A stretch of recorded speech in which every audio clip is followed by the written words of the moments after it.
Lo que dijo la jefa de gobierno, y justo para conversar sobre las condiciones en las que llegan los migrantes a México en su camino a cumplir el llamado sueño americano, saludamos con mucho gusto esta noche a la maestra Anabel Ortega Muñoz. Ella es especialista en relaciones internacionales. Maestra, un gusto saludarla, bienvenida a Capital 21, muchas gracias por estar con nosotros, ¿cómo está?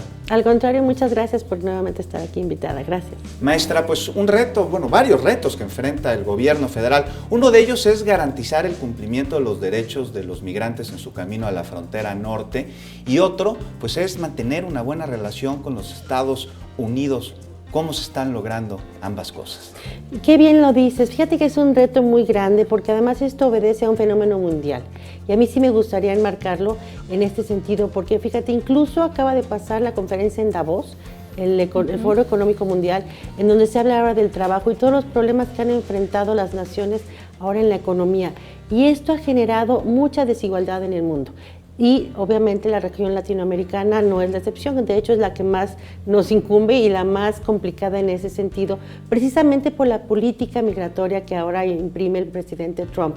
Y no solo es lo que imprime ahora, es lo que también para ellos ha significado un problema en la última década, por lo menos a nivel de discurso.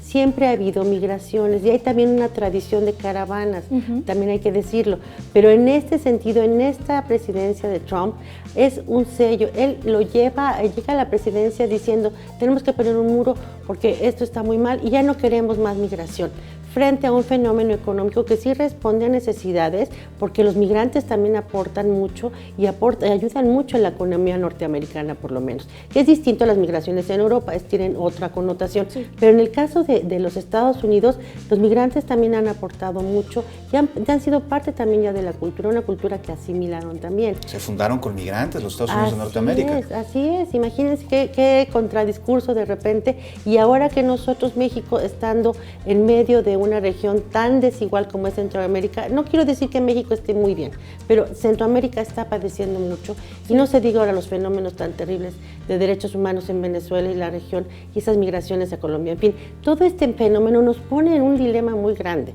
y ahora con el cambio de administración en diciembre hubo un giro en la política migratoria. Es otro. Es otra perspectiva, ¿no? Totalmente distinta. Y a mí sí me gustaría decirlo como internacionalista, que nos estamos apegando a principios muy importantes. Bien, hemos dicho que para nosotros es complicado tener relación con Estados Unidos, pero también que una política exterior se basa en los valores que estamos regresando. Y a mí me gustaría retomar algo que no se menciona cuando hablamos de migrantes.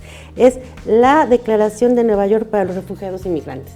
Esto México lo asignó en el 19 de septiembre de 2016.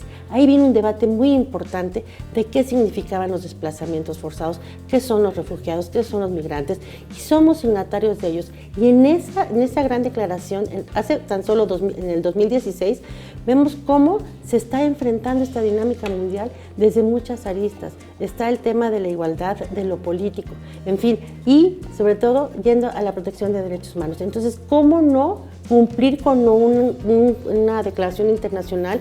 México signatario tiene que dar respuesta a estos compromisos, ¿no? Sí, por Entonces supuesto. nos ponen un dilema muy grande porque además, claro, hablan también de que son derechos, los derechos humanos de desplazarte, de transitar, de mejorar tu vida. De tener acceso a salud, a educación, a trabajo, en fin, muchas condiciones que en estos países desafortunadamente no tienen y están buscando pues precisamente darle eso a sus familias, porque vemos el tránsito con los niños. Otra vez en esta tercera caravana hay niños que están recorriendo horas y horas de camino para poder cumplir el sueño que sus padres quieren de poderles dar una mejor vida.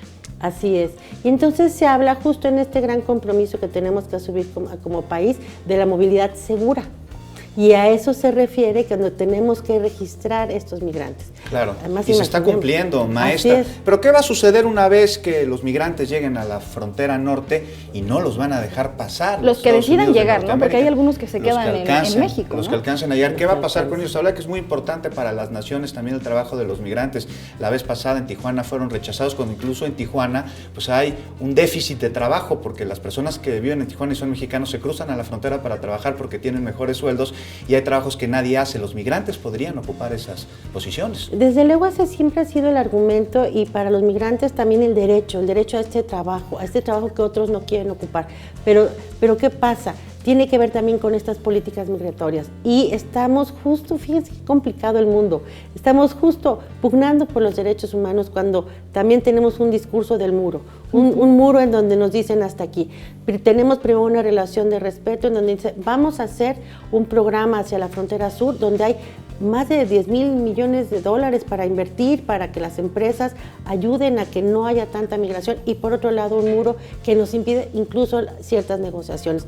Esto es cierto y siempre hemos dicho que nos quejamos del trato que dan a los migrantes en Estados Unidos, y eso nos tiene que dar congruencia a nosotros, tenemos que darle ese trato. Evitar ahora, la controversia. Como ciudadanía, yo sé que es un tema controvertido, como mexicanos nos ponen un dilema porque también nosotros tenemos necesidades y también requerimos que se atiendan las nuestras, y quizá no de los migrantes, pero si partimos de la Declaración Universal de los Derechos Humanos, de la Declaración de Nueva York, somos un país que tiene que garantizar los derechos humanos y que mejor así. Por supuesto. El bien de uno es el bien de todos. Así es. Maestra, muchísimas gracias por acompañarnos.